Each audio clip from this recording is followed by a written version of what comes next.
Well, I'm going to venture out into taking this fridge door off, flipping it upside down so it opens the other way, because right now it opens from this side.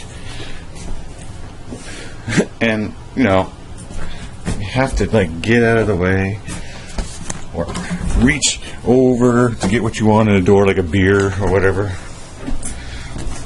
So yeah, I'm going to make it so it opens up on that side. Wish me luck. So I got all the hardware flipped over to the other side now, which was not an easy task. Ooh, look at, yes, it's dirty. There was a water leak in there earlier. So now I'm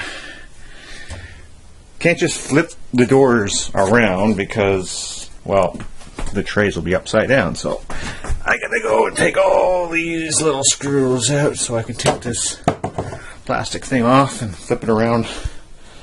Also, yeah, lots of work so far. Well, took it all off, had it all switched, and I actually just put it all back the way it was because it didn't seal right. Anyway, back to the old shitty way. I need one that opens up on that side. Ah!